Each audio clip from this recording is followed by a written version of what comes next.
Buon pomeriggio da parte di Franco Segreto, siamo su Teleeuropa Network con replay anche per questo lunedì 22 febbraio 2021. Si è giocato in Serie B, ha vinto la Regina con un gol di Foloruscio intorno al 20° della ripresa contro il Pordenone. Regina che sale a 29 punti in classifica generale, si toglie dalle secche della bassa classifica.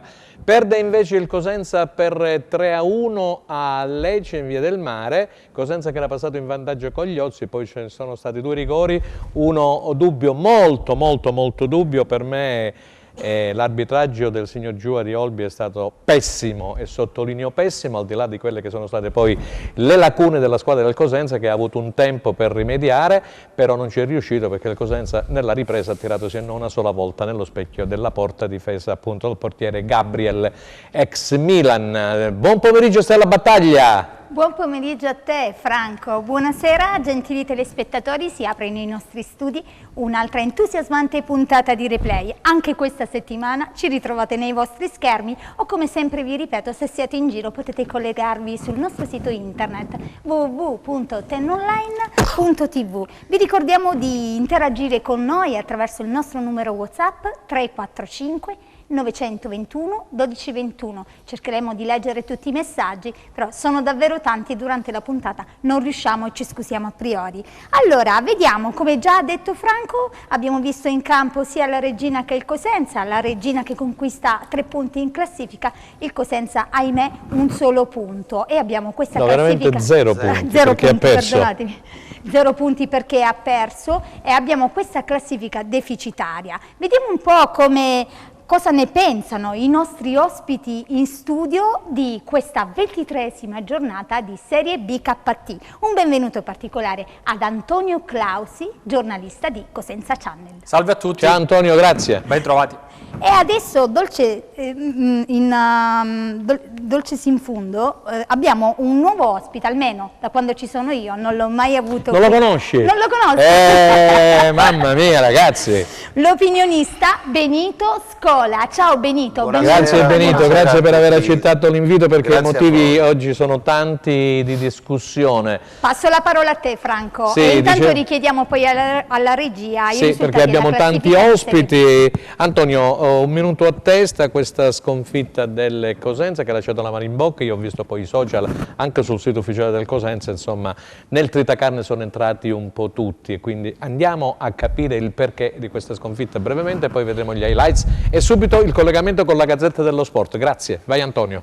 No, una sconfitta sicuramente causata da una svista arbitrale, questo entrando nel merito del match, cioè senza strafare il Cosenza comunque stava riuscendo ad imbrigliare il Lecce, era passato in vantaggio, era stato raggiunto da una topica della difesa, un errore che ha causato il primo calcio di rigore, poi il secondo penalty assolutamente inesistente, rivisto chiaramente poi per le immagini televisive, e poi il terzo gol su un'altra disattenzione su un calcio franco.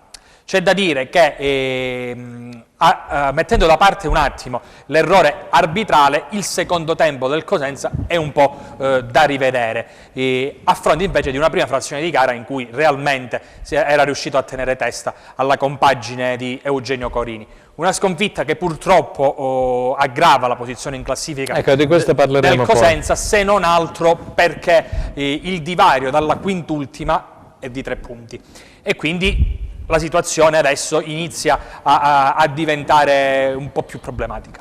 Benito, allora la gente qui ci ha telefonato, ci ha mandato WhatsApp, email, adesso ne leggerà qualcuno, è molto preoccupata la tifoseria cosentina per questo passo falso. È pur vero che il Cosenza veniva da una serie di risultati utili consecutivi con un bel po' di pari, 4-5, la vittoria in trasferta a Chiavari con Lentella, però ieri insomma questa battuta d'arresto ci fa vedere la classifica generale che comincia ad essere un po' preoccupante, o no?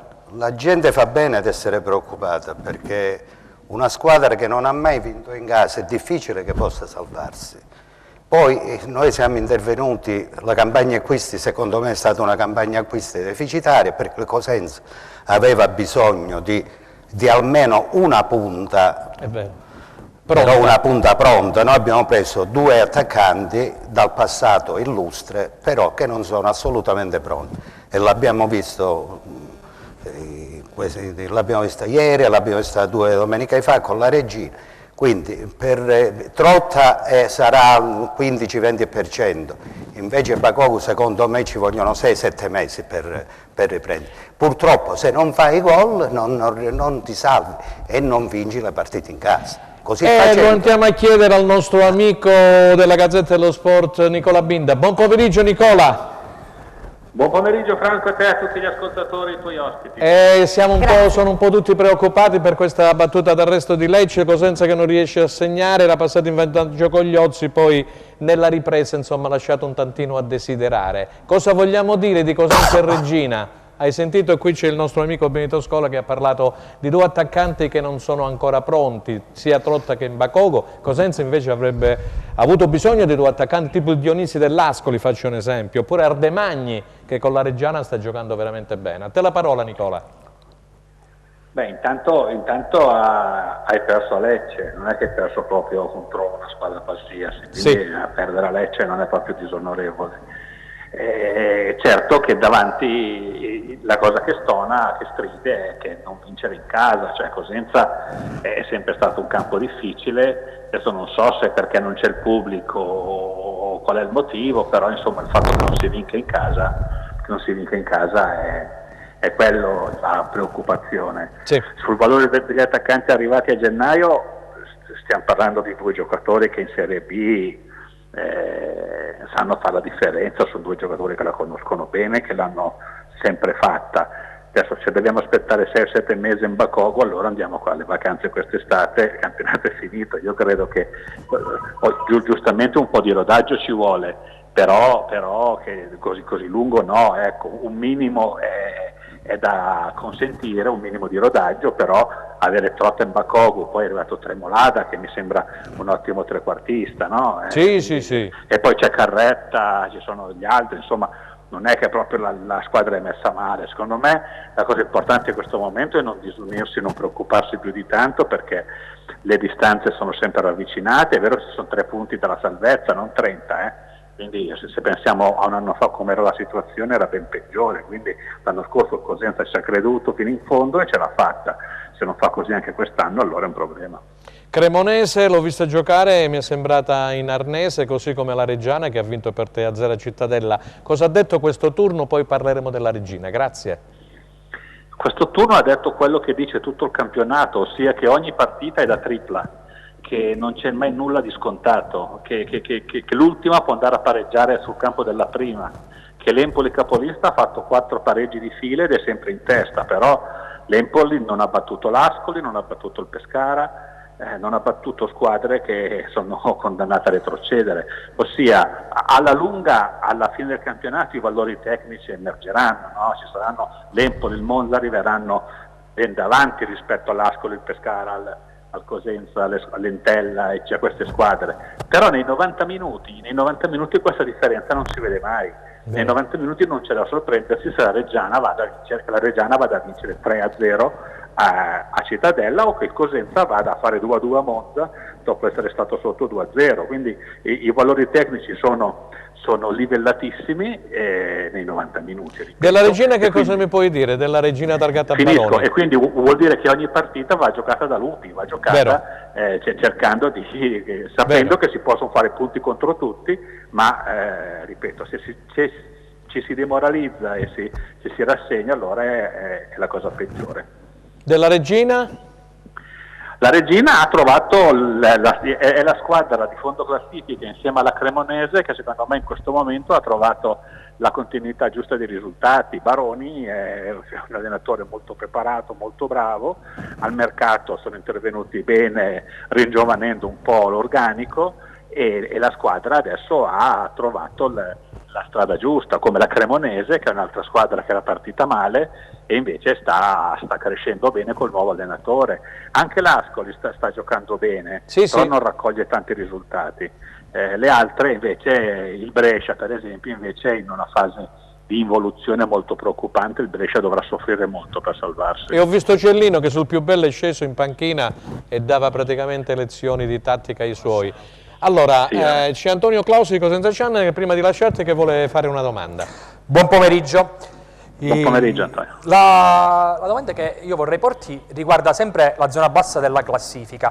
Io intravedo forse nella Reggiana la squadra sulla quale il Cosenza dovrebbe fare un po' la corsa. Senza Ardemagni e Alvini, che hanno avuto, come dire, dei problemi e salteranno probabilmente qualche match, quanto perde a tuo avviso la compagine emiliana?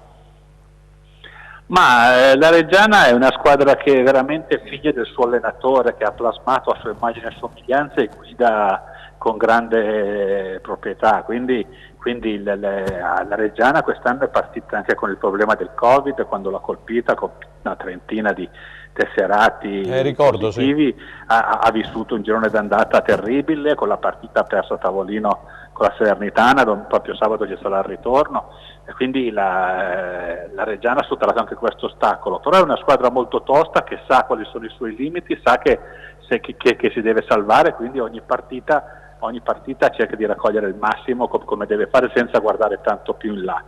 E io fare la corsa solo sulla Reggiana starei attento, perché ripeto, non mi sorprenderei se anche quest'anno succedesse come l'anno scorso, quando, come vi ricorderete bene, a 3-4 giornate dalla fine squadre che pensavano di andare ai playoff non ce l'hanno fatta, hanno mollato e sono state risucchiate dietro, quindi come è successo al Perugia e al Pescara l'anno scorso. Quindi io quest'anno credo che tutti quanti devono stare molto attenti, perché sarà un attimo farsi risucchiare da squadre che invece sanno già da adesso che si devono salvare, quindi hanno un'altra fame quando vanno in campo.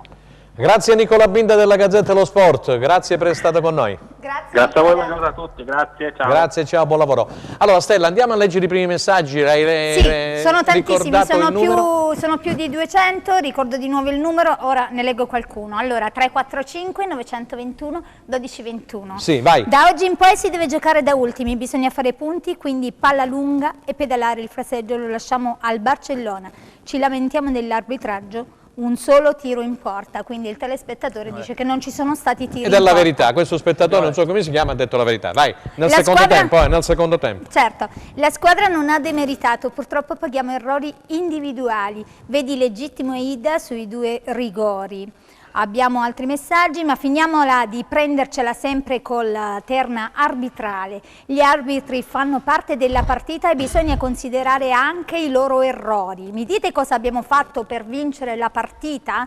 Vincere? No, pareggiare. Vincere come ci ha vinto l'Ascoli, vincere come ha vinto la Reggiana a Cittadella. La verità è che i miracoli non si ripetono. L'ultima e unica gioia è stata il 31 luglio, la prossima chi lo sa, bisogna chiedere al Presidente se sa risponderci. Qualsiasi altra società avrebbe esonerato l'allenatore dopo che siamo arrivati praticamente a marzo senza aver mai vinto in casa, anche per non sentire Occhiuzzi rilasciare quelle solite interviste. Matteo da Cosenza, ciao a tutti, ho sentito una cosa che non condivido, cioè il giornalista che ha detto sconfitta per merito dell'arbitro, da 7 mesi sempre alibi e scuse, la società deve prendere provvedimenti, altrimenti la Serie C è vicina. Continuo a leggere, siamo stanchi, inutile cercare nell'ingiusto arbitraggio i soliti alibi, per l'ennesima partita secondo tempo nullo, non giochiamo come una squadra che si deve salvare, vogliamo giocare palla ma non ci riusciamo. Tremolada predica nel deserto, purtroppo serve un cambio di rotta immediato, non necessariamente in panchina. Altri messaggi, mettiamoci l'anima in pace, stiamo sprofondando in Serie C, la categoria più difficile al Cosenza, manca la mentalità di competere in categorie superiori. Questa è la verità, 3 campionati di medio-bassa classifica. Andiamo a leggere ancora, salve sì, da premettere la parola agli ospiti, dai. Sì, l'ultimo, salve da premettere che sono un fan di Mister Occhiuzzi e lo ringrazierò sempre per quello che ha fatto l'anno scorso, ma se continuiamo così per altre 2 o 3 partite senza vittoria mi dispiace tanto, ma come al solito ci va di mezzo il mister di turno e forse è meglio cambiare. Forza Lupi sempre. La parola a te, Franco. Sì, la parola a me perché ce ne sono altri, ne leggo uno, non dobbiamo essere troppo pessimisti, dice l'amico Stefano, una sconfitta a Lecce ci può stare anche se brucia, per come è avvenuta per i rigori, e i nuovi acquisti direi ci daranno presto un grosso contributo, e questo è Stefano, poi un amico avvocato, Aiello dice Cosenza meriterebbe un presidente più appassionato e competente, altrimenti siamo destinati a vivere l'ennesima stagione di sofferenza e un'agonia, ogni anno siamo continuamente mortificati dalla passione per la Serie A. Come vedi, Benito, il tono dei messaggi è quello che è, perché poi sai, dopo una sconfitta, come diceva Nicola Pinto, ci può stare a Lecce eccetera, però sono preoccupati i tifosi, lo siamo anche noi, per la classifica che ogni settimana diventa sempre come sei arrivato? Vai, come ci sei arrivato? Vai Antonio e poi Benito, vai. No, sì. Hai sentito i messaggi? Sì, i messaggi li ho sentiti, ma come dire, a mo' di notizia, quindi non di parere personale, di notizia, cioè Occhiuzzi non verrà mai esonerato quest'anno, quindi chi... È bene che lo diciamo, insomma, sì, no? Perché c'è gente che chiede le sue dimissioni, sui social mi sembra veramente esagerato, insomma, dai. Assolutamente, a parte sì, sono d'accordo con te che è esagerata come richiesta, ma a mo' di notizia, ribadisco, cioè il club non prenderà in considerazione di cambiare la guida tecnica, quindi partiamo da questo, presupposto. Partiamo da questo presupposto per poi fornire le nostre, magari, come dire, analisi, le nostre... Analisi costruttive. Sempre costruttive, e ci mancherebbe altro. Detto questo, come dire, io mi baso su un concetto che Occhiuzzi ha ribadito anche più volte nelle sue conferenze stampa. Lui parla di identità di questo 3-4-1-2 ed è il modulo su cui il Cosenza ha lavorato con lui dal lockdown, perché ricordiamoci che già durante il lockdown inculcava dei concetti, sebbene tramite video, ai suoi calciatori. E ormai è un anno che insiste e lavora su questo modulo. Io credo che per cambiarlo lui abbia bisogno di un po' di tempo per testarlo in allenamento sul campo. Questo tempo non c'è oggettivamente, perché si gioca a tamburo battente. Come no? Quindi, tranne che in secondi tempi, dove è il risultato che magari ti impone delle modifiche per doverlo recuperare, per non perdere, per pareggiare, dubito che il tecnico rossoblù possa apportare delle modifiche facendo fede su quelle che sono state le sue parole. Nulla chiaramente vieta di lavorare in queste settimane su un modulo differente, che è il 4-3-1-2, lo abbiamo visto tutti nel secondo tempo con la Regina, che sostanzialmente ha cambiato anche Cittadella, anche Cittadella, ha cambiato in entrambe le gare le carte in tavola. Però se io dovessi scommettere €1 direi che si andrà avanti su questa falsità. Sentiamo Benito Scola, nel frattempo mi dicono, non so se c'è Stefano Trinchera, cerchiamo Stefano Trinchera per cortesia, perché ce lo chiedono in tanti. Vai. La verità è che il Cosenza ha poca qualità. Ha poca qualità, ha poca qualità, perché ieri si è visto soprattutto nei primi due gol, nei due rigori, che i difensori hanno purtroppo poca qualità e non si è affatto intervenuto nel reparto difensivo, almeno con un centrale di qualità. Poi l'anno scorso non ci dimentichiamo che noi eravamo già retrocessi, poi col Covid, con la faccenda Covid, abbiamo ribaltato la situazione, però avevamo due punte, Asensio e Rivieri, che hanno fatto 13 gol Rivieri e 7 gol Asensio. Quindi due punte che hanno garantito 20 gol. Se tu non hai queste punte, se non hai punte che garantiscono, Stefano Trinchera, che non garantiscono concludi. Un certo numero di gol, è difficile che ti puoi salvare. Poi 8 gol Bruccini. L'anno scorso noi abbiamo avuto, ti ripeto, 20 gol, le 2 punte, 8 gol Bruccini, e poi c'è stato qualche altro. Sciaudone, qualche altro gol. Sì. Baez, questo è il discorso. Io credo che il Cosenza abbia uno dei migliori direttori sportivi d'Italia. Ed eccolo qua, Stefano Trinchera, perché buon il direttore pomeriggio. sportivo, come l'allenatore, che onestamente io stimo molto, perché la squadra è messa bene in campo, però purtroppo se tu compri, ti ripeto, ho fatto l'esempio, se io ho una moglie che sa cucinare ad alti livelli e ho una cena e ho invitato 8 persone e gli do 10 euro, e allora che prende 2 insalate? Questo è il discorso. Grazie Benito, vediamo se abbiamo in linea il direttore sportivo e l'allenatore. Il direttore sportivo Direttore, ci sei? Sì, ci sono, buon pomeriggio a voi. Buon pomeriggio direttore, qui arrivano un mare di messaggi. Grazie per aver accettato il nostro invito in diretta. Grazie a voi. Arrivano un mare di messaggi, direttore, perché non hanno digerito i tifosi questa sconfitta di ieri. Abbiamo avuto Nicola Binda, ha detto ma si è perso a Lecce, non è che si è perso praticamente contro una squadra di media-bassa classifica. E allora, che è successo secondo te dopo quello? Sento un po' lontano però, Franco. Mi senti bene adesso? Mi senti? Adesso un po' meglio. Un po' meglio, sì, mi avvicino allora il microfono. No, Sì. no, lascia il microfono benissimo. giù, prova. Vediamo, direttore, ci sente adesso? Sì, adesso sì, meglio, vi sento Perfetto, devi gridare un po' di più. Allora, direttore, che è successo ieri dopo l'1-1 nel secondo tempo? Abbiamo parlato del rigore, dell'arbitro, generosissimo quel rigore, poi però il Cosenza non ha avuto la forza, diciamo, come nelle altre occasioni, in ben 8 occasioni, di cercare praticamente di riacciuffare il risultato. Io l'ho detto prima ai ragazzi, la squadra a mio avviso non ha demeritato, però noi dobbiamo osare e fare molto di più, dobbiamo essere più propositivi. Ieri, nonostante avessimo davanti una squadra che lotta per andare in Serie A, comunque abbiamo fatto la nostra figura, ma dobbiamo essere più incisivi e dobbiamo trovare con delle soluzioni col mister, con i ragazzi, per poter a volte andare oltre quelli che sono poi gli aspetti tecnico-tattici, perché purtroppo lo dice la classifica, se non si vincono le partite evidentemente c'è da fare uno step in più rispetto a quello che stiamo facendo.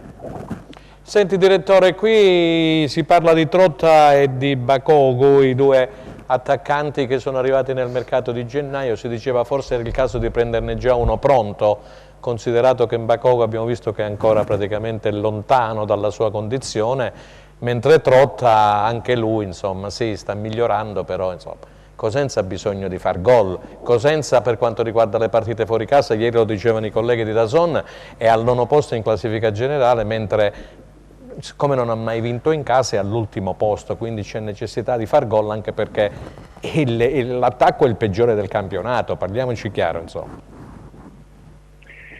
Guarda, riguardo Franco, la storia degli attaccanti, purtroppo i numeri non si possono nascondere. Io di Trotta sinceramente anche ieri ha fatto bene insieme agli Ozzi, sono contento, come sono contento. Sugli Ozzi sono d'accordissimo, che è stato uno dei migliori.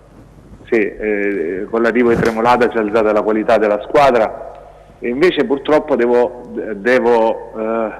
rimarcare la situazione di Bakogu, che quando è arrivato a Cosenza noi eravamo consapevoli del fatto che lui aveva questo periodo di inattività alle spalle e che dovevamo portarlo a condizione, perché si tratta di un giocatore che, se sta bene fisicamente, è un valore assoluto, no? Lo so.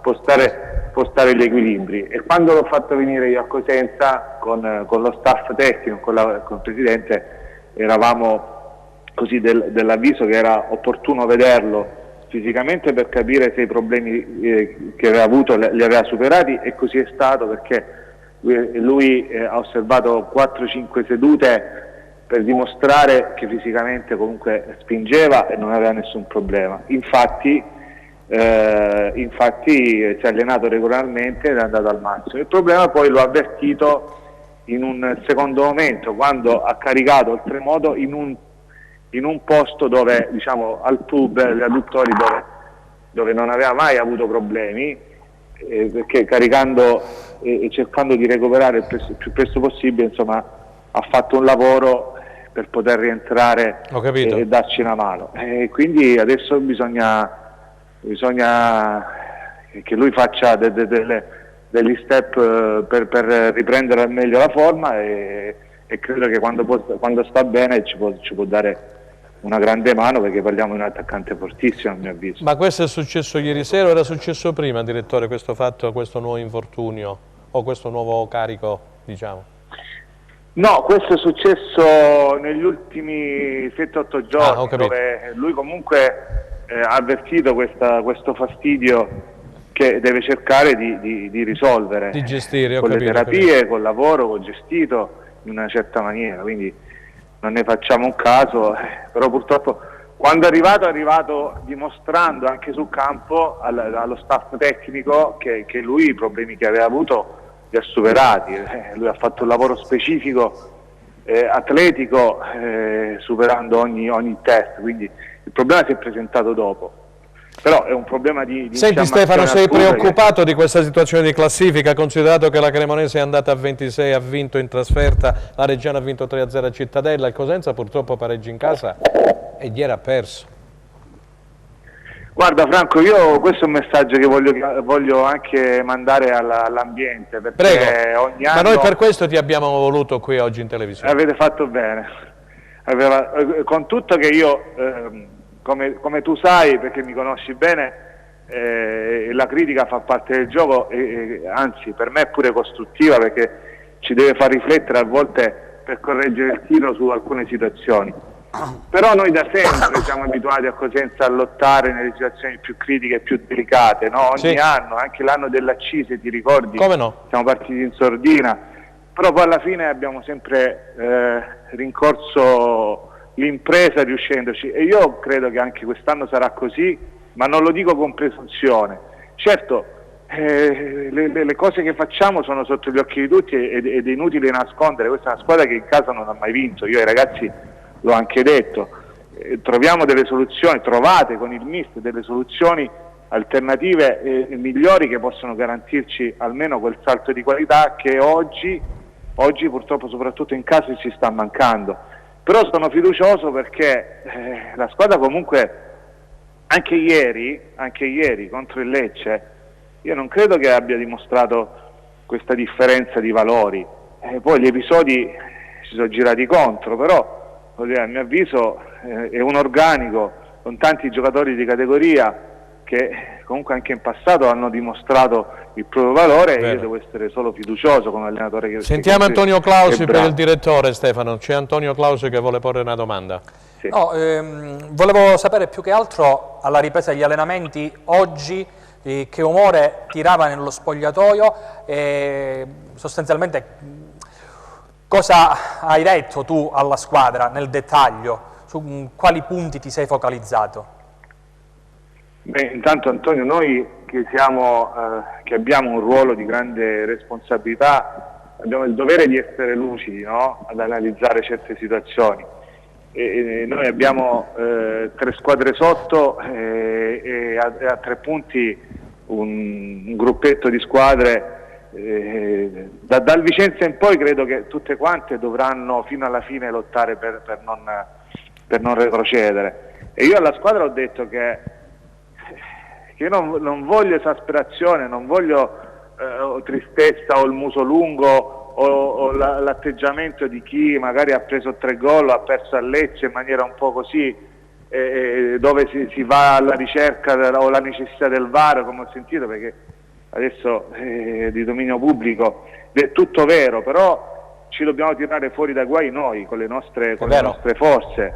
È inutile piangerci addosso e dobbiamo reagire. In casa sabato abbiamo l'occasione per vincere, perché il Chievo è una squadra forte ma non sono marziani, ed è una squadra che noi se correggiamo i nostri errori, perché probabilmente li facciamo qualcosa in più, non vedo perché noi non possiamo vincere con il Chievo, ma dobbiamo guardare avanti. Grazie Stefano Trinchera, dobbiamo andare in pubblicità per essere intervenuto, per averci messo la faccia. Hai detto quello che dovevi dire alla tifoseria, hai detto quello che praticamente vi siete parlati nello spogliatoio, quello che hai detto ai ragazzi, non buttarsi giù, di cercare di risollevare il loro morale, che sicuramente non sarà dei migliori, però occorre vincere una prima partita e per la legge dei grandi numeri sabato può darsi che col Chievo si possa riuscire in questa direzione. Mai dire mai, direttore. Grazie. Grazie. Perfetto, grazie a voi, buon pomeriggio. Grazie. Allora andiamo qualche minuto in pubblicità, restate con noi, non cambiate canale.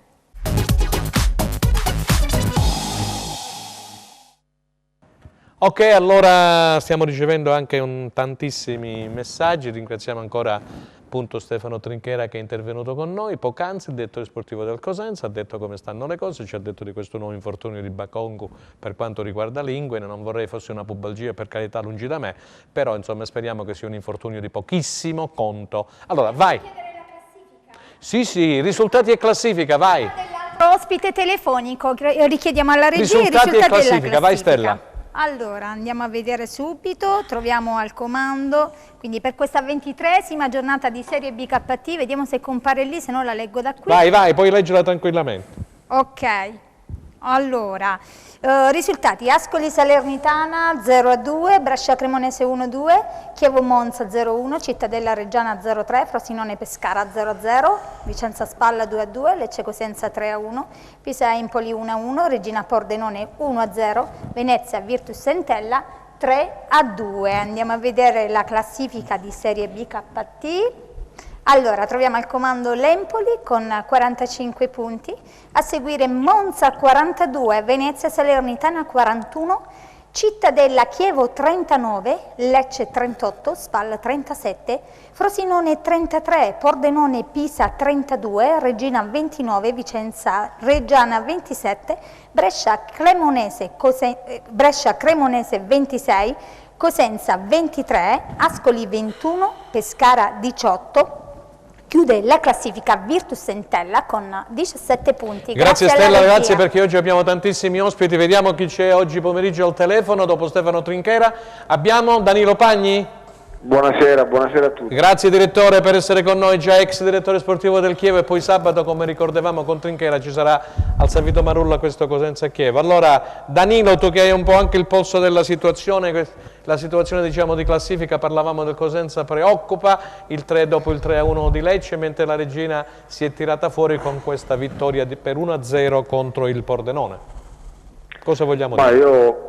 Io penso che la classifica adesso ci deve cominciare a preoccupare, perché secondo me il Cosenza deve cambiare un po' atteggiamento, deve rivedere qualcosa, il mister deve rivedere prima di tutto su dei concetti suoi, e sì. Poi, vista anche la cessione di Baez, abbiamo perso un po' la profondità, i nuovi arrivi sono dei buoni giocatori in attacco, Trotta e lo stesso Bakogu, ma non sono al 100%, e come già avevamo detto sono giocatori che non sono dei cecchini, sono dei buoni giocatori, ma non sono quelli che ti ottimizzano.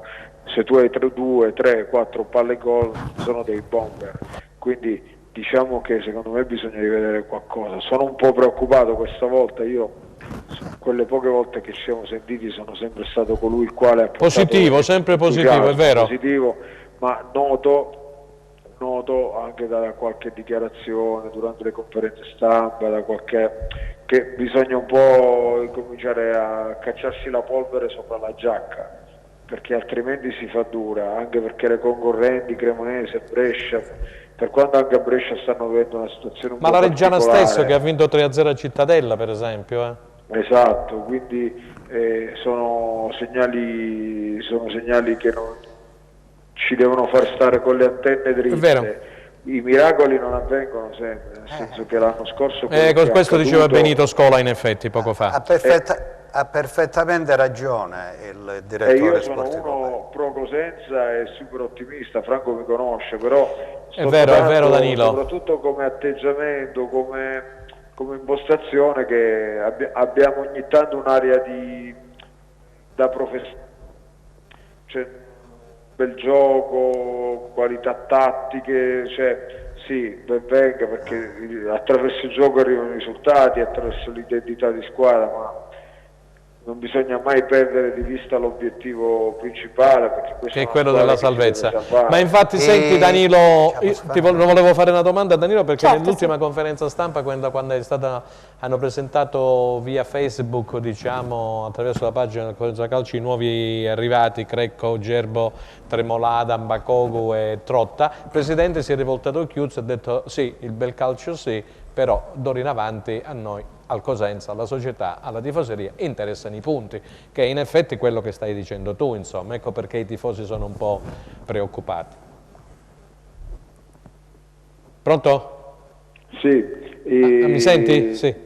Sì. Il mercato è stato fatto, ovviamente sono stati una cessione che bisogna fare soltanto un applauso al direttore sportivo, anche se io onestamente, se fossi stato dall'altra parte, tutti quei soldi per un giocatore normale non li avrei investiti, però ognuno a casa sua fa quello che vuole. Quindi ti riferisci alla Cremonese, insomma, ho capito. Sì, ma io gli ho venduto Mondalto 550.000 euro 2 anni fa e Carretta 165, però ognuno a casa sua, per l'amor di Dio, fa quello che vuole. Giustamente. Quindi diciamo, bisogna fare un bravo al direttore sportivo, però dopo le uscite di Borrelli, Petr, adesso ci aspettiamo qualcosa in più. Lo stesso Tremolata è un buon giocatore di grande qualità, un giocatore che negli ultimi anni ha cambiato sempre squadra. Cioè, nonostante il suo talento, la sua capacità tecnica, anche balistica, lui è un assist man, no? Però ogni anno ha cambiato squadra in corso, quasi sempre. C'è qualcosa che non va. E se tu prendi Tremolata, che è un giocatore da palla addosso, che gioca sulla figura, e poi arriva Baez, tu stai cambiando anche qualcosa nelle frecce come caratteristica. Poi sono arrivati in Bakov, che io conosco molto bene dai tempi della Beretti del Palo, un giocatore che deve trovare la condizione, e poi trotta. Il presidente giustamente dice: io ho messo a disposizione questa volta delle risorse, ma le risorse molte volte non vuol dire, anche perché l'ha detto pure a Benito Scola, mi diceva a telecamere spente il presidente che Benito c'è un... Allora, il discorso è questo qua, secondo me, senza essere un direttore sportivo. Al Cosenza manca qualità. Noi stiamo giocando, per esempio, in difesa, abbiamo la difesa della Serie C, erano riserve in Serie C. E mi riferisco a Corsi, a Didda, ecco. Quindi stiamo giocando con giocatori, quindi non siamo intervenuti in modo concreto nel settore difensivo. Poi lei mi dice che abbiamo preso a Trotta e a Bakov. Sì, erano giocatori 2 anni fa, non giocano da una vita, non hanno mai brillato per numeri di gol. Se andiamo a vedere gli ultimi 2 o 3 anni hanno segnato chi 1, chi 2 gol. Quindi come si è intervenuto? Cosenza dovevano prendere un attaccante pronto tipo Mondalto, Della Regina, tipo Dionisi. Questo qua si sta mortificando una tifoseria, questa è la verità, perché l'anno scorso abbiamo sofferto fino all'ultimo secondo, non si è fatto nulla. Un'altra volta a giugno siamo ripartiti nelle stesse condizioni dell'anno scorso e 2 anni fa, quest'anno un'altra volta. Quindi il Cosenza ha bisogno di fare campionati dignitosi, perché abbiamo una tifoseria importante, importantissima. Non possiamo rischiare tutti gli anni. Una volta ti va bene, la seconda volta ti va bene, la terza volta scendi. Se scendiamo quest'anno, malauguratamente il Cosenza non risalerà più, dice Benito. Questo è il discorso. Possiamo salutare, vediamo 30 secondi per la replica di Danilo Pagni, perché poi abbiamo Alberto Urban che ci sta aspettando. Vai Danilo. Dall'aspetto difensivo sono d'accordo con lei, secondo me almeno un tassello di categoria importante serviva, ma serviva da tempo. Poi io sono più per il centrocampo a 3 per le caratteristiche di questa squadra, anche se io non vivo la realtà quotidiana, però il Cosenza, la storia del Cosenza non la scopro io sono innamorato, mi sento cosentino, quindi bravo Danilo, come tutti noi, bravo. Sono i direttori che sono passati, gli allenatori, i giocatori, non mi dica nulla, quindi oggi la Serie B non è la Serie B che ci ricordiamo noi, anche noi ci dobbiamo calare in questa realtà, perché tanti giocatori neanche si spogliavano 10 anni fa, dai. È vero. Danilo, l'ultima cosa, ti senti fiducioso? Come vedi il futuro tu di questo Cosenza e della Regina? 30 secondi. Il futuro, la Regina ha trovato una quadratura, c'è l'esplosione di Rivas e Floruscio che danno gamba, il mister ha avuto coraggio a mettere Menez, secondo me a Toscano non gli sono state date le frecce, a questo allenatore sono state date le frecce. Futuro Cosenza? Cosenza bisogna programmare seriamente, bisogna mettere 6-7 titolari da B che a medio termine e inserire dopo i giovani bravi come stanno facendo, però quella spina dorsale da B piena, in attesa anche di ritrovare il grande pubblico, il pubblico della provincia, bisogna fare questo salto di qualità. Grazie a Danilo Pagni. Grazie Danilo, alla prossima. Danilo. Vai Stella Battaglia e poi diamo la parola ai nostri ospiti. Sì, hai visto Benito? La situazione è questa. Anche gli addetti ai lavori sono un po' preoccupati, questa è la verità.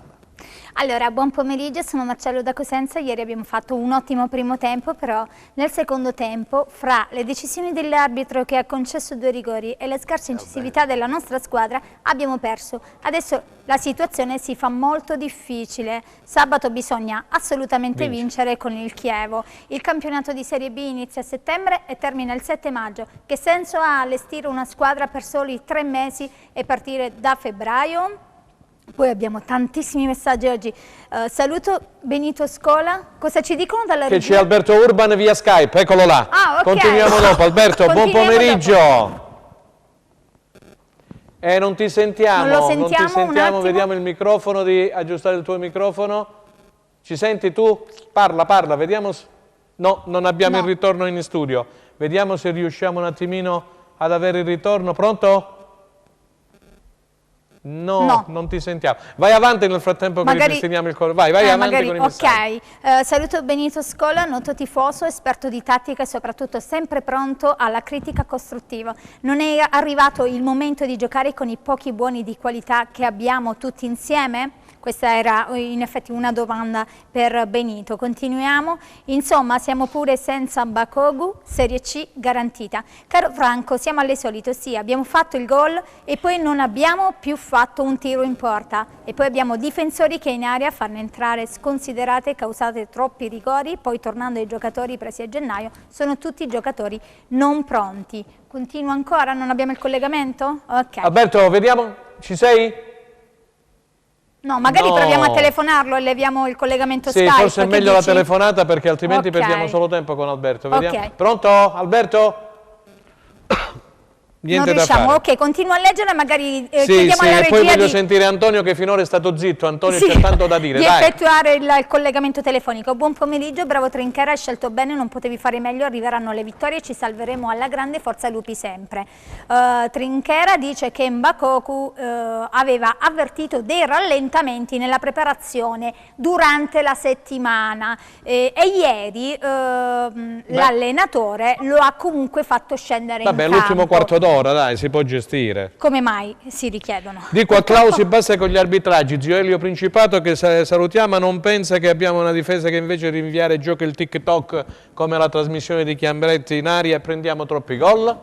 Assolutamente sì. Adesso quando dal basso si costruisce bisogna avere i piedi buoni, signori miei. È inutile che siamo qui a menare il camperlaia, bisogna avere i piedi buoni. A parte i piedi buoni, Franco, è proprio recente, di attualità, un dibattito in Italia ad alti livelli su, come dire, i pericoli che l'impostare dal basso poi provoca perché un'uscita sbagliata ti fanno gol. Ma l'esempio lampante è quello di Bentancur della Juventus. Cioè, non scopriamo nulla. Se a livelli così alti il fraseggio all'interno di un'area di rigore porta problematiche a dei campioni, immaginiamoci nelle categorie inferiori.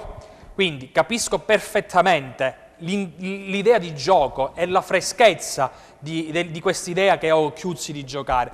Però io credo che dopo 24 giornate forse ci sarebbe da chiedersi se non sia il caso di provare anche dell'altro.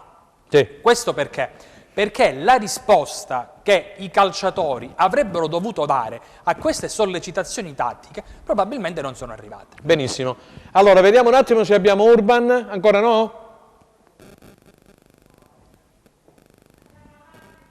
Andiamo avanti. Allora, Benito Scola. Secondo me Benito, io avverto però un po' di pessimismo di troppo, no? Sciaudone e Petrucci, che secondo me sono identici. O gioca uno o gioca l'altro. E non sta provando. Uno è forse più play, Petrucci. Ho capito, ma sono due giocatori molto lenti, sono due giocatori ottimi, ci mancherebbe altro. Però secondo me o gioca uno o gioca l'altro. E poi bisogna bisogna secondo me mettere forze fresche, tipo Conè, quello del Torino. Conè e Bauli secondo me deve giocare perché imprime è molto forte fisicamente. Però anche ieri quando è entrato forse sì, perché però ieri ma anche non ha inciso molto. Non ha inciso perché praticamente ci sono giocatori che mentre con la Regina ha sortito un effetto contrario, invece ieri, però è un giocatore sul quale puntare, perché è un giocatore secondo me molto forte. Ha sempre 20 anni, Sì, non dimentichiamo, è del 2000. Stella, abbiamo qualche altra cosa in attesa di Urban? Sì, abbiamo tantissimi messaggi. Ecco, Alberto, ci sei? Ok. Sì, Franco! Oh, Eccoci finalmente, qua. buon pomeriggio. Ci siamo riusciti. Allora, Alberto si stava disquisendo qui, arrivano un mare di messaggi, di WhatsApp, che ragazzi che tifosi interagiscono con noi, ma come inquadri questa situazione del Cosenza tu dalla tua cava dei Tirreni? Ma allora Franco, analizziamo la partita di ieri, dobbiamo dire che la prestazione comunque ieri c'è stata, no? Sì. C'è stata una buona prestazione, siamo partiti anche abbastanza bene rispetto alle altre partite dove abbiamo fatto subito gol, poi purtroppo dopo 3 minuti questo svarione lì in mezzo all'area abbiamo provocato il rigore dell'1-1, abbiamo dominato il primo tempo, questi bravi solo nelle ripartenze, Sì. il secondo tempo un po' meno, poi c'è stato questo rigore che a detta di tutti non c'era, Assolutamente. non c'era e ha condizionato un po' la partita, ma al di là di questo voglio dire, dobbiamo analizzare un po' tutte le partite, siamo sempre a trovare sempre Sì. una scusa ogni partita, cioè Tu parli perdiamo una 2-0. giustificazione ogni partita? Certo, perdiamo 2-0, facciamo 2-2, sono io il primo a dire bravi, perché recuperare una partita così non è facile. Giustamente. Fai delle partite che giochi in 10 tutto il secondo tempo, fai 0-0 anche fuori casa, vedi Pescara, vedi Reggio, a Reggio Calabria l'andata e dici bravi. Però alla fine a noi ci servono i punti, voglio dire, questi punti che non arrivano, e specialmente in casa, 12 partite senza una vittoria. Io dico che è vero, Franco, che adesso il fattore campo non è più predominante come prima, questo è vero. Come se fosse Però- campo neutro in sostanza, dai. Sì, però se faccio in campo neutro su 12 partite ne vinco 4 le pareggio e 4 le perdo, va bene ugualmente, no? Però faccio 16 punti, noi ne abbiamo fatti solo 8 in casa, Franco. Senti Alberto, mi dicono gli amici che si occupano di statistica del Corriere che in effetti la forbice si è un po' allargata per quanto riguarda la salvezza. Oggi come oggi 43 punti forse occorrono. Ma io questo sappiamo che nelle ultime partite comunque i risultati sono sempre molto strani. Bravo, bravo. C'è sempre la media salvezza o la media promozione che aumenta sempre, questo è vero. Dobbiamo stare attenti perché la classifica si è fatta veramente pericolosa, poi guardiamo un attimino che abbiamo davanti a noi, abbiamo società blasonate come la Reggiana, come il Vicenza, la Cremonese. Brescia stesso, voglio dire, dunque dobbiamo stare attenti, dobbiamo cercare sabato di vincere la prima partita in casa perché non è possibile su 12 partite 0 vittorie, credo È vero, è vero. tra la Serie C e la Serie A solo il Torino credo c'è ancora la casella vuota delle vittorie in casa, però si trovano quart'ultimi in classifica e è stata benedetta la vittoria che hanno fatto domenica a Cagliari per uscire un attimino dal terzultimo posto, dunque per dire questo che se non si vince in casa è veramente... Sei destinato purtroppo. Allora, Antonio Clausi. Ciao Alberto, sempre un piacere sentirti. Ciao Antonio. Io, dato che tu eri un giocatore di grande qualità, volevo un giudizio sulla qualità aggiunta dal Cosenza a gennaio e se secondo te è sufficiente per conquistare poi la salvezza. Allora, Antonio, io parto da un concetto. Noi abbiamo fatto fino a gennaio delle partite molto belle dove non abbiamo mai subito per un'intera gara, anzi quasi quasi le gare le abbiamo fatto sempre noi anche per merito di Occhiuzzi. Sì. Adesso abbiamo il mese di gennaio, abbiamo messo in organico Tremolada, Trotta, Gerbo, Crecco, tutti questi Bacoku che ancora deve entrare. Io dico, se fai tutto questo significa che hai anche della qualità con la squadra, altrimenti prendi bastonate da tutte le parti, prendi un gol, prendi il secondo e poi perdi magari 3-4-0, invece no. La partita ha sempre dimostrato che tu sei stato in gara fino al 90esimo e questo nessuno può toglierlo al Cosenza, no? Giusto, giustissimo. Quindi secondo me la qualità c'è, dobbiamo vedere come forse dobbiamo essere più concreti, belli, sì, possesso palla, sì, uscita da dietro, ma il calcio è questo anche, ma soprattutto devi avere quelle 4-5 occasioni importanti, quelle ripartenze, essere concreti, andare a trovare la vittoria, essere anche un po' brutti, difendere un modo anche diverso con cattiveria e solo così si portano a casa i risultati, altrimenti siamo sempre a dire belli, abbiamo girato palla da dietro, siamo stati bravi col quinto, col quarto, con l'8º, col 10º, ma alla fine fai 0-0 perdi la partita e questo non va bene. E infatti sei stato molto chiaro, Alberto. Futuro questo Cosenza-Chievo, c'hai un minuto perché dobbiamo andare in pubblicità, vai. Devo dire che il Chievo è sulla carta una buona squadra, ma come Lecce, come tante altre squadre stanno dimostrando che hanno grande difficoltà in questo torneo per vari motivi, e sono anche campionati un po' strani in questo momento Covid, però noi dobbiamo cercare a tutti i costi di portare a casa questa vittoria, altrimenti le cose si mettono male e perde un po' di fiducia la squadra che non vince mai, e sicuramente i dirigenti e tutto il popolo rossoblu va un po' in crisi, e questo secondo me, dopo un paio di annate sempre sul filo per trovare le salvezze, quest'anno vorremmo soffrire di meno e cercare al più presto di trovare una classifica adeguata per il Cosenza e per la città di Cosenza. Grazie Alberto, grazie per essere intervenuto qui a Replay da noi, qui a Teleuropa. Grazie a te, un abbraccio a tutti. Alla prossima, grazie per lo spazio che ci hai dedicato. Sta la battaglia, vai, poi non so se dobbiamo andare in pubblicità, vai subito con i messaggi e poi sentiamo Benito. Hai visto come è stato chiaro Alberto? Allora, ancora una volta a gennaio presi attaccanti non pronti possono essere validi, ma visto che non giocano da tempo non sono validi, e quando saranno pronti il campionato sarà finito. Ma è possibile che Occhiuzzi non capisca che bisogna giocare con 4 difensori? Ci si copre meglio in difesa e guarda caso le partite sono state recuperate nel secondo tempo. Nei secondi tempo con questo modulo, ma purtroppo lui insiste, non si capisce il perché. L'unico che può salvarci è Occhiuzzi, ma deve assolutamente prendere in mano la situazione e alzare la voce con quei giocatori che non possono permettersi di giocare come se avessero di fronte squadre di Serie C. Continuo ancora con i messaggi. Un altro solo e poi andiamo alla parola a buon Benito. pomeriggio, volevo fare una domanda ad Antonio Clausi. Secondo lei, per le prossime partite del Cosenza, e cioè Chievo, Brescia, Frosinone e Salernitana, possiamo fare almeno 7 punti, altrimenti per il bene del Cosenza meglio cambiare il mister Occhiuzzi. Il calcio è questo e di solito paga sempre l'allenatore, ma come ha detto già prima ci ha svelato un segreto Antonio, non è un segreto, l'allenatore non può essere cambiato. Allora, se io non vorrei che se il Cosenza dovesse retrocedere Occhiuzzi si portasse questa stella nera addosso, perché è un cosentino, perché non lo merita la città.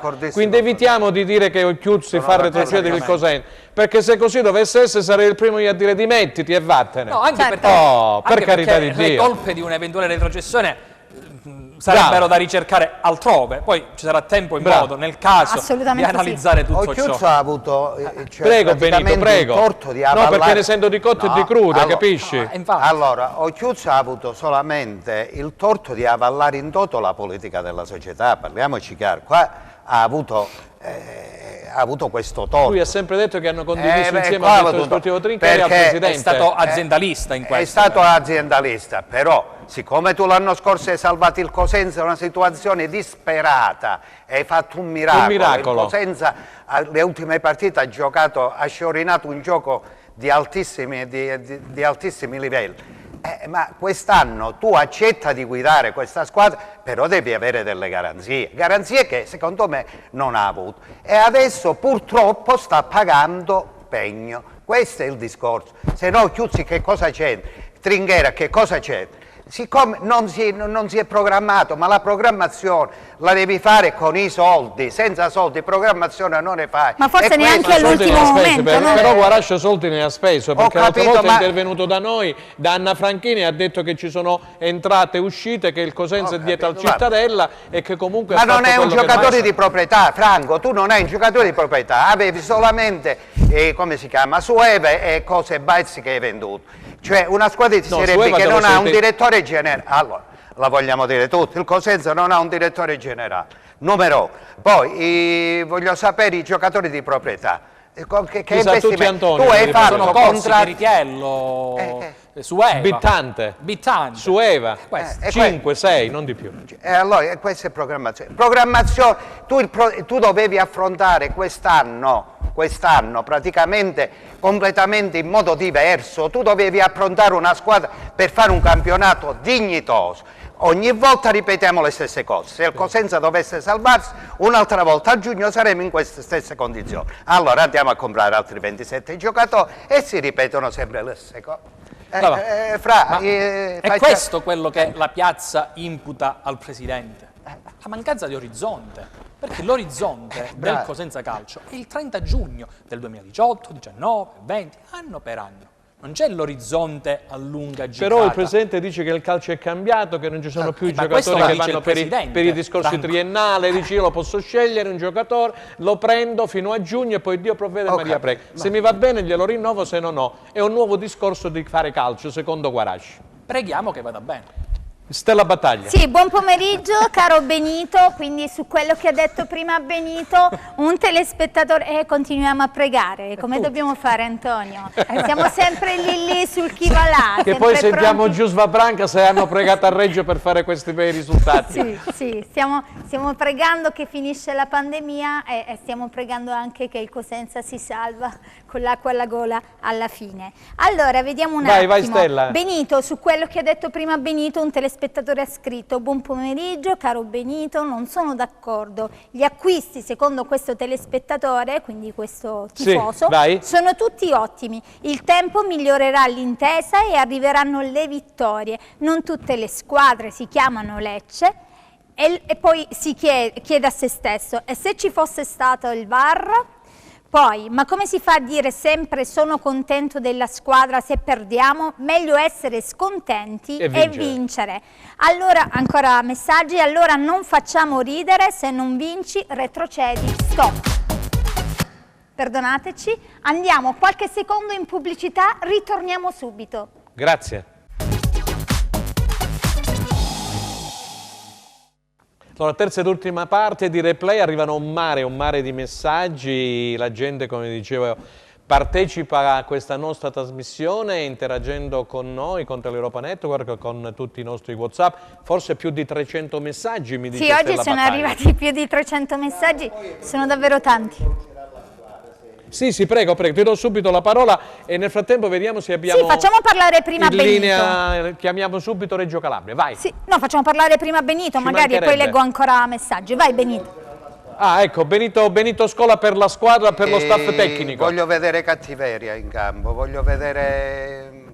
Cioè ieri non è stato un approccio sbagliato. Non si può intervenire, mi rivolgo praticamente al legittimo. Al capitano, a tutti. Al legittimo di Tacco, oppure a Didda ha svogliato quella palla. No, il Cosenza si deve salvare con concentrazione, con dignità e con cattiveria, che sono... La cattiveria è una prerogativa importantissima. Voglio vedere che la squadra lotta su tutti i palloni, voglio vedere praticamente un ambiente completamente diverso, no tacchi non ne voglio vedere. Siamo stufi. Il coltello fra i denti, domenica bisogna vincere assolutamente contro il Chievo, perché il Chievo è una squadra normale, non un mostro di squadra, è una squadra normale. È vero. Allora scendiamo in campo, chi non sta bene deve restare a casa, chi non se la sente resta a casa. Però domenica pure mi rivolgo al Presidente che ha detto ad Occhiuzzi basta con i tacchi. Al Presidente, mi rivolgo ad Occhiuzzi, caro Occhiuzzi, a Trinchera, a tutti. A Trinchera, a tutti quanti. Dobbiamo cambiare marcia. Il Cosenza si deve salvare, anche perché, ve lo dico adesso, se il Cosenza dovesse retrocedere malaguratamente, il calcio a Cosenza è finito, perché rischieremo, secondo me, quasi rischia pure proprio di non fare la Serie C. Casomai noi dovessimo fare la Serie C, resteremmo in questo campionato 5.628 anni, ve lo dico. Simpaticissimo Benito. Giusva Branca da Reggio Calabria. Buon pomeriggio a voi. Ciao Giusva, com'è il tempo da te? Il tempo, c'è un maestrale di quelli che caratterizza gran parte dell'inverno prima di cedere il passo allo scirocco. Lo scirocco Rocco io non lo amo, non lo amo per... infatti siamo sotto maestrale, e questo è il maestrale che ha spinto anche ieri la regina, anche se ieri era Scirocco in campo, però è il maestrale che ha spinto la squadra. Il tempo Qui della regina, l'aria, è frizzante l'aria perché poi da una parte ti sento malissimo. Oh, non ho capito per quale motivo oggi il mio perché microfono... Franco, secondo me non ti vogliono ascoltare, dicono tutti che no, ti è sentono. che lei sento te benissimo, ma lui malissimo. Mannaggia. Enzo Leonetti, mi dai un po' di mi senti adesso? Allora Giusva, Sì, a livello di tempo, non condizioni meteorologiche, appunto chiedevo il tempo in campo regina, ecco. Mi pare che volga verso il bello, Ieri la regina abbia fatto un grosso passo avanti. Assolutamente Un grosso passo avanti non solo in termini di classifica, ma anche in termini come è maturata la vittoria Amaranto. La regina ha sofferto ieri, il risultato non inganni. La regina ha sofferto e ha trovato il gol nel momento in cui il Pordenone la stava costringendo abbastanza nella sua metà campo, tant'è che la regina ha segnato un gol con una grandissima ripartenza di Poruscio e Nicola Bellomo che dipinge calcio. Bellomo è bravo, che è concesso di vederlo in campo. E poi ha portato a casa un risultato molto, molto importante, perché per una volta, sapete quello che penso io della regina, che spesso si è specchiata nella sua qualità, e penso del Cosenza che invece è una squadra da battaglia, per una volta si sono invertiti i fronti, quindi quel Cosenza lezioso che abbiamo visto a Lecce ha fatto il paio invece con una regina che ha saputo soffrire contro il Pordenone e portare a casa con i denti una vittoria importante. E poi ci sarà questa partita di sabato prossimo, mi pare, a Ferrara contro la Spalla, giusto? Sì, adesso c'è la partita a Ferrara contro... Un test probante pure questo. Spartiacque perché? Perché la regina ancora, a mio avviso, non è fuori dalla lotta per la salvezza, anche perché ha 6 gare molto difficili una dietro l'altra adesso. Però la cifra tecnica, come ci siamo detti, è sempre stata qualcosa di più della salvezza, e adesso curiosamente la Spalla in questo momento è l'ultima squadra tra quelle che entrerebbero nei playoff, quindi è ottava, e sono a 8 punti della regina. Una regina che dovesse vincere a Ferrara diventerebbe improvvisamente a 5 punti clamorosamente dai playoff. Una regina che dovesse perdere a Ferrara correrebbe il rischio, giocando poi la domenica dopo in casa con l'Empoli, di venire nuovamente risucchiata dalle parti bassissime della classifica. Comunque ho visto dei passi importanti nella regina, perché ho visto poi la partita nella fattispecie il secondo. Mi sento veramente basso. E non lo so da che cosa dipende. Ti posso solo salutare, visto che non mi sento oggi. E quindi... Allora... Non lo so, perché sento solo lei, io lei la sento benissimo. Mi senti adesso? Mi senti? Adesso sì, adesso stavo dicendo, ho visto il secondo tempo della regina contro il Pordenone e ne ho ricavato una buona impressione. Bell'uomo, come hai detto tu, una ripartenza fulminante, Foloruscio, adesso faremo vedere gli highlights, però mi è piaciuta anche la difesa, perché c'hanno in Tiago Cione, che è un giocatore insieme allo Iacono di grande esperienza, uno che bada praticamente ai fatti concreti, ecco, bada ai fatti concreti. Sì, ti condivido, ti segnalo anche un dato importante, cioè Menez è stato messo fuori squadra da Baroni, in panchina. Menez fuori squadra, questa è la notizia. Fuori squadra nel senso domenica, attenzione, non fuori squadra domenica scorsa. Sì, ieri, ho capito. Non in campo per scelta tecnica, e so anche perché il tecnico non ha gradito alcuni atteggiamenti della star francese e l'ha relegata in panchina per tutto il tempo. Un segnale molto importante questo, secondo me. Grazie a Giusva Branca da Reggio Calabria, grazie.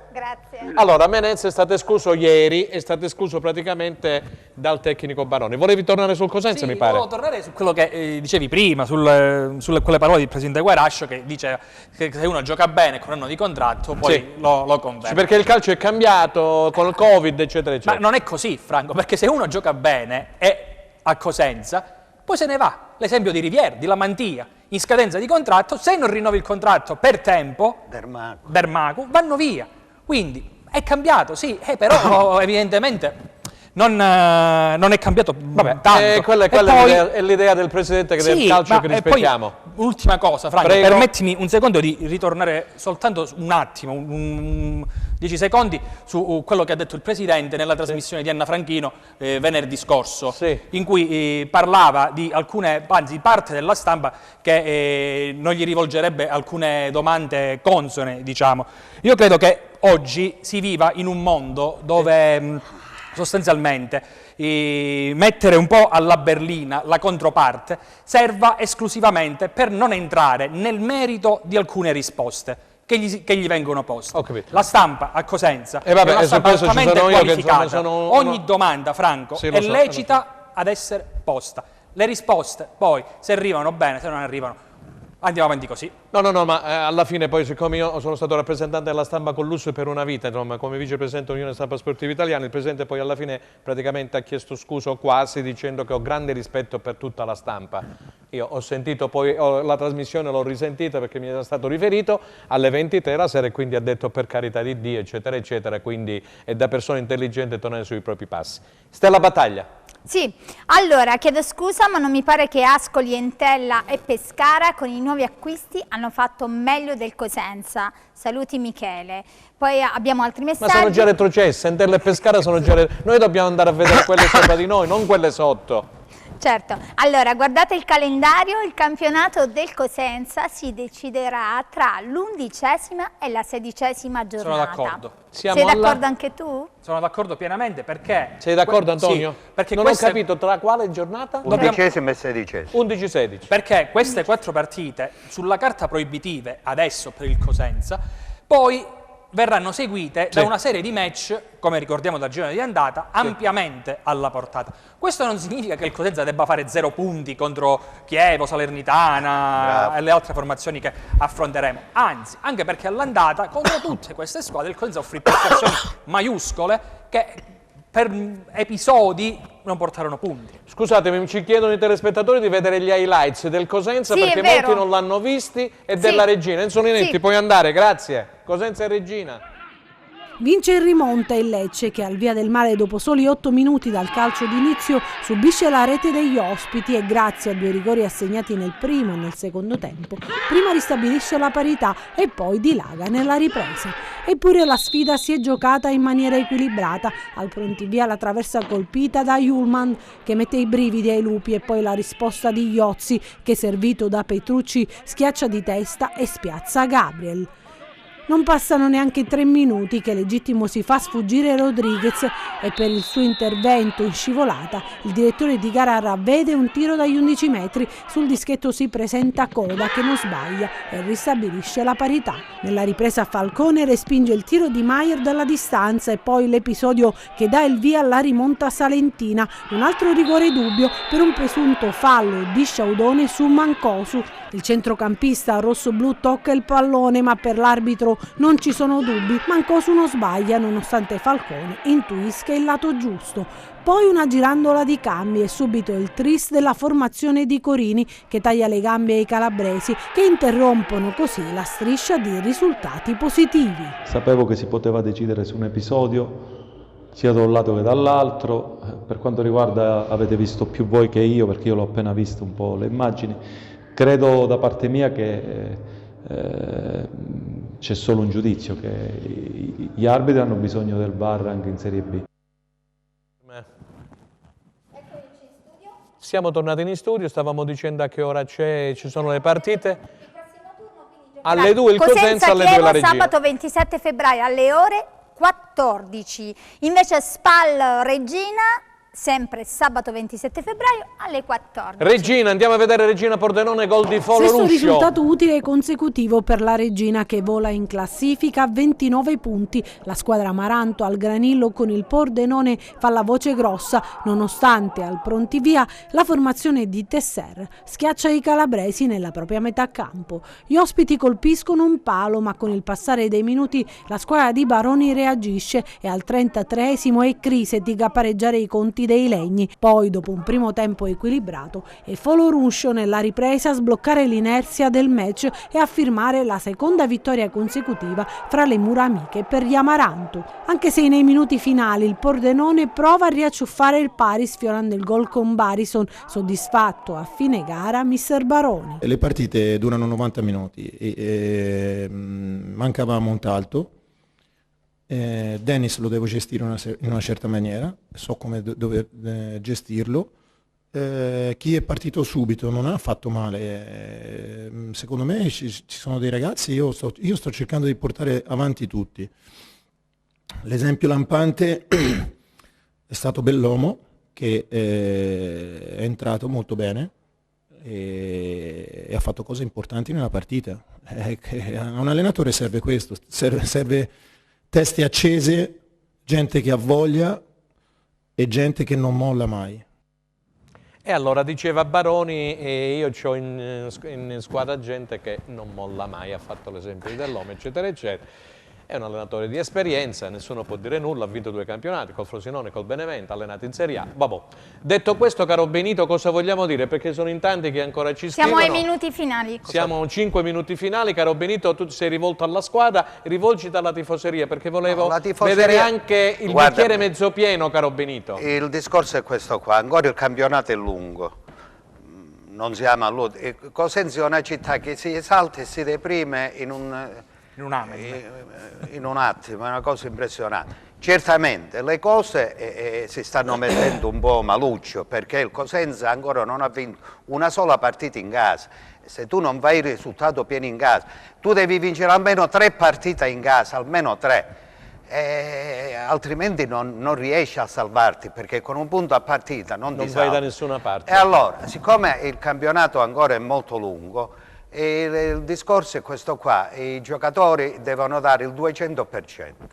Ti ripeto, l'approccio ieri non mi è piaciuto proprio, ticket e toc, il Cosenza deve darsi, deve giocare e avere, e certo. Poi invito i centrocampisti a tirare da fuori, non c'è un solo centrocampista che tiri in porta. Una volta Petrucci si tirava. Adesso nessuno, ma anche Sciaudone stesso, Sciaudoni 6-7 gol a campionati. Ma perché è uno che si inserisce bene. E questo è il discorso. Tremolata che è il fiore all'occhiello, io non lo toglierei mai. Caro Chiuzzi, Tremolata, anche se è paralitico, lo devi fare giocare, perché è l'unico collante, Tremolata funge da collante tra centrocampo e attacco. Se togli Tremolata è una squadra veramente senza qualità. Quindi Tremolata, se è paralizzato, lo prendi e lo fai giocare. Quindi, grazie Benito, la parola Antonio. Antonio, vai. No, visto Benito che bel colore che dà, Assolutamente, ma rende benissimo l'idea. Rende l'idea, sì, Benito per questo. Ma una prestazione, allora, la cosa che auspico è quella... C'è il posto della situazione della tifoseria, per questo... No, ma la tifoseria ha lo stesso umore nostro, Franco, sostanzialmente, perché il timore che qualcosa, come dire, non di positivo... Di perdere qualcosa di importante. Di importantissimo, possa accadere, lo abbiamo un po' tutti. Ecco perché l'auspicio è quello che la squadra in primis, perché in campo alla fine vanno loro, non tanto noi. Cioè la squadra utilizzi questo famoso coltello tra i denti per portare a casa finalmente una vittoria. Trinchera nel suo intervento diceva che il Chievo è alla portata del Cosenza. Io sono d'accordo, è una partita come dire, che capita probabilmente al momento giusto contro una formazione che... E rivedremo l'ex Garritano che ha dato una mano al Cosenza l'anno scorso. Contro una formazione, attenzione, che se da un lato non è imbattibile, come lo stesso direttore ha evidenziato, dall'altro però contro il Monza ha fatto una signora partita. È vero. Ha fatto una signora partita.